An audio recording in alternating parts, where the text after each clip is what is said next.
everyone, welcome back to my channel. This is Heidi from My Reading Life, and I'm here today to start my vlog for the mid-month book bash. So, it is sunny and lovely outside today. Obviously, not much greenery happening yet where I'm at, but it is lovely, and I can sit outside in the sunshine and read my books, and that is a fabulous, fabulous thing. So, it's Friday, April 9th, and I am done work for the day. And I am planning on trying to get a couple of solid hours of reading in. So I have already today finished. I had just like a little bit left to read in Minor Feelings by Cathy Park Hong, which I read for the BookTube Prize. Can't talk about it. But that is done. And then I've just finished The Heart is a Muscle the Size of Your Fist by Sunil Yapa. There, had a moment. I see it in the screen and it's in backwards, so that's not helpful. Anyway, this is a buddy read with Joe Smith. This is a book off my ancient TBR, and it is all about the protests during the World Trade Organization meeting in Seattle in like 1999. Yeah, 1999. And we follow a cast of like 5 or 6 characters, each chapter from a different character's perspective, during a day in these riots, in these protests. No, I shouldn't say riots. I should say protests. Excuse me. And it's well written in that it's a very propulsive narrative with these short chapters and the multiple narrative perspectives. You know, you keep turning the pages, and so it's a good read that way. But I, in the end, found that the characterization was really lacking, that characters did not, you know, they started out being described one way and they did not maintain that characterization throughout the story.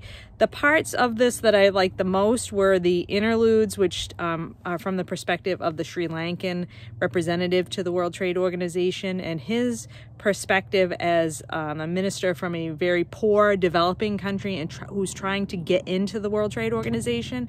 I thought his perspective was the best and the most interesting perspective in this book. There is also an awful lot of violence in this, and so if that's something that you don't like to read about on the page, I would say just be aware that there is just an awful lot of violence, and it's really hard to read in some places. And I will also say that I did not like the ending of this book. So those of you who have been following me for a long time probably will not be surprised by that. If you've read this book and you know how it ends, you probably will not be surprised by that. So anyway, that's Your Heart is a Muscle the Size of a Fist by Sunil Yapa. One book down. Now I am going to work on my first read for Aussie April. This is Fathoms, The World in the Whale by Rebecca Giggs. This is a nonfiction book all about whales.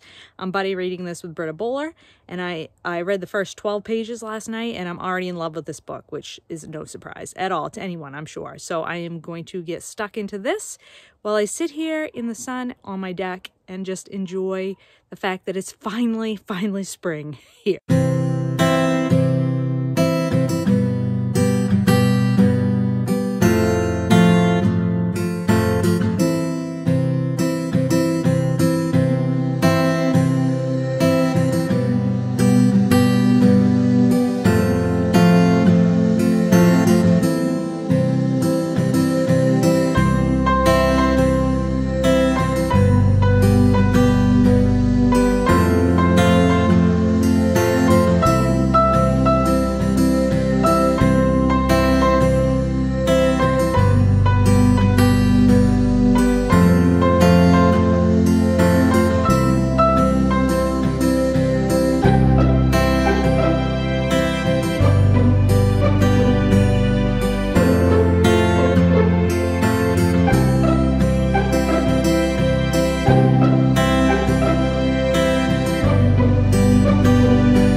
friends, it's Saturday, day 2 of the mid-month book bash, and I have not read even one page yet today, and it is 5:15 p.m. in the afternoon. And the reason for that is that I bought a new car. So that's what I've been doing all day, is dealing with that. So yay, exciting times, but I need to get some reading done tonight. So what did I read yesterday? Yesterday I talked a little bit about the 2 books that I finished, Minor Feelings and A Heart is a Muscle the Size of Your Fist. So those I finished. I'm also listening to, on audiobook, The Dead Are Arising by Les Payne, which is for the BookTube Prize. That's my current audiobook. Can't really talk about that one. And I am buddy reading this book for Aussie April with Britta. This is Fathoms, The World in the Whale by Rebecca Giggs. And I think I mentioned this one yesterday. I'd read like the first 12 pages or something. So I read the first 2 chapters and had my first check-in with Britta about this today. This is my kind of nonfiction. I am absolutely loving this. This is completely, you know, nerding out about science facts about whales and about oceans and about whaling. And if you thought the bits about whales and whaling in Moby Dick were boring, I would recommend that you read how Rebecca Giggs writes about them, because she makes it very, very interesting. And so I am it was the prologue and chapter 1 that we actually read.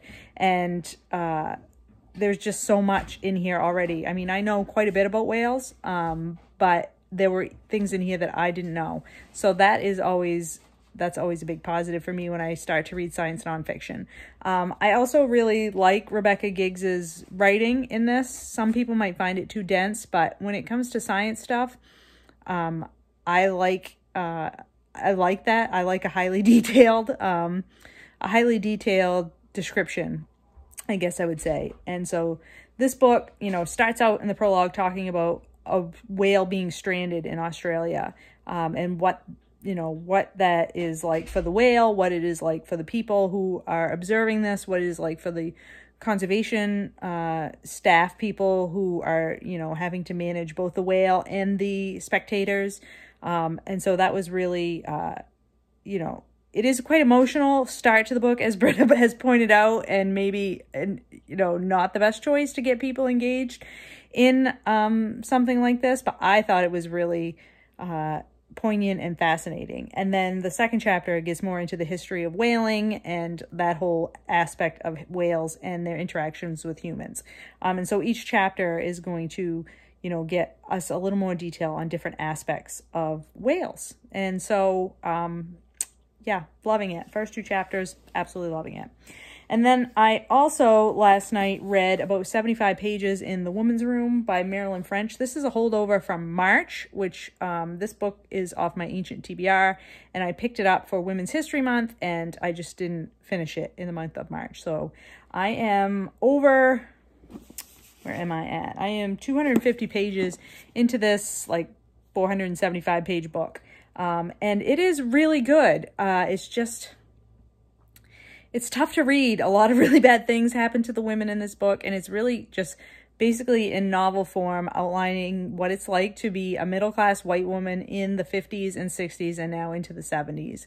And, you know, it wasn't great. It wasn't fabulous. And lots of really awful things happen to the women in these books. And so it can become quite depressing to read about. But I do find myself being invested in certain characters here that are being described and wanting to know what's going to happen to them. So yeah, really good look also at the history of like how women were perceived in American culture over that sort of mid 20th century time period. So if that's something you're interested in, I think this book would be interesting to you.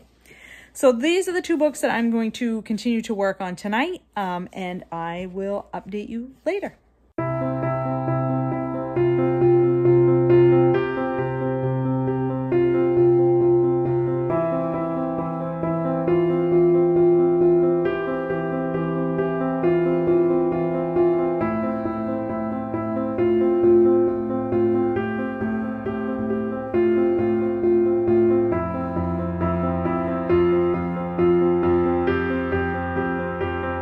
Hey there, it's Sunday of Mid-Month Book Bash, and I've just finished reading The Women's Room by Marilyn.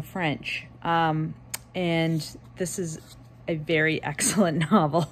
All the folks who told me this was a very excellent novel were absolutely right. This is a very excellent novel. This book is, as Dorothy Allison says in her foreword, a time capsule of women's lives in the mid-20th century. So in this book, we're following Mira and her group of friends through the 50s and 60s and into the 70s as they try to navigate life as middle-class white women. And the story is told sort of with this omniscient narrator who's looking back over these decades and telling the story of Mira and all the women that she comes into contact with in her life. And then sometimes we are in Mira's head and looking at things from her point of view. So the narrative perspective kind of switches back and forth. So from, you know, Mira's perspective, telling the story in the moment, to this omnipresent narrator who knows everybody and is telling the story from the future looking back. So that makes it sometimes feel a little bit like you're at a distance from the characters.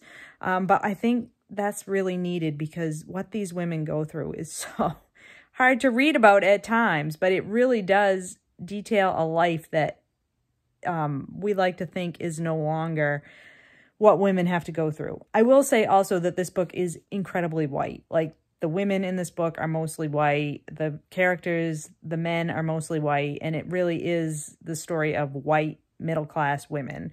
This is not the story of poor women. This is not the story of Black women. This is not the story of other people of color, women of color, excuse me. So just be aware of that going in. But I think it really does point out what people were faced with, what women were faced with at this particular time in history, and why the fight for women's equality in the world has been such a struggle and continues to be such a struggle.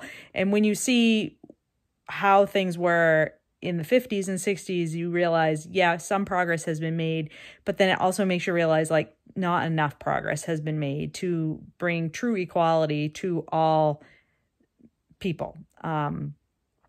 So it really is a book that makes you think a lot, but it also is just an excellent story of these people and what they're going through at a certain point in history, with like historical context sort of wrapped up in the story of what it's like to be a woman, what it's like to be a woman in this time period, what it's like to be a young wife and mother in a time when you're not allowed to work outside the home without your husband's permission, when you couldn't get, you know, a credit card or a loan without a man signing off on that with you, when you couldn't wear what you wanted to wear, you were constrained in what you could wear by the dictates of men, that men were allowed to beat and rape you with impunity, especially if they were married to you. Like all of these things, we are not that far removed from the world as it was in the 50s and 60s. So it's difficult stuff to read about for sure. And it's a long book, you know, it's 460, 70 pages.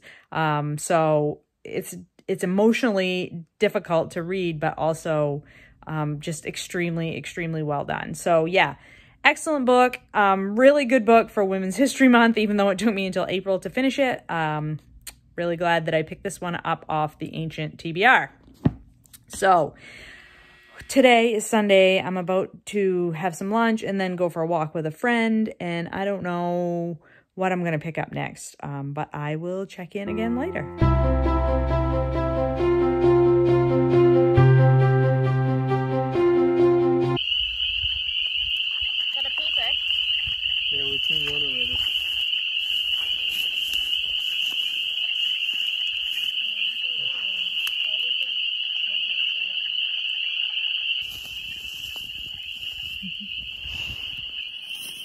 Color is he? Yellow spotted. Yep. So it's Monday, the last day of mid-month book bash. It's already 5 o'clock. I have not read not one page because it has been Monday. It's been Monday all day at work. And I just got back from taking a walk and it is sunny, but a little bit chilly out there. But I did want to check in and let you know some more progress that I've made on reading. So last night, before I went to bed, I finished this collection, Feminism in 100 Quotes, and it is just what it says on the tin. It takes women through history and basically on... let's see if I can open this up so you can see what it looks like. So on the left-hand side, you have a pull quote and some kind of a graphic. And then on the right-hand side, you have who the person is and a little one-page write-up about how they were involved in the feminist movement. So I had received this at Christmas time from my best friend from college, and I've had it on my bedside table, and I've just been working my way through it, and I finished it up last night. So that's another book done during the mid-month book bash. I also started last night this book for the Book Naturalist Book Club. This is Island Home by Tim Winton, and I only read the first 20 pages or so of this, and it's just so gorgeous.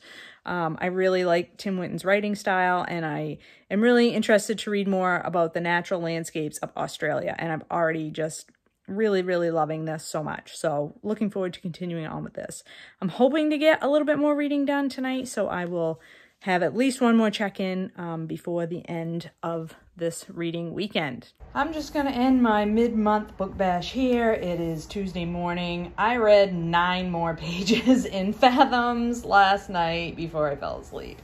So I had a total of 690 pages for the 4-day weekend, which isn't terrible, but it's like half of what I read the last time. So but there was a lot going on, and I mean, I read out of all of these books, so, and I completed 4 of them. I mean, obviously they were all books that I had started before the mid-month book bash, but I still feel like that's pretty good job. I'm not going to beat myself up over it. I mean, there was lots of things going on this weekend, and I am grateful to have gotten done what I got done. So yeah, I hope everybody else had a wonderful mid-month book bash, and I will talk to you later.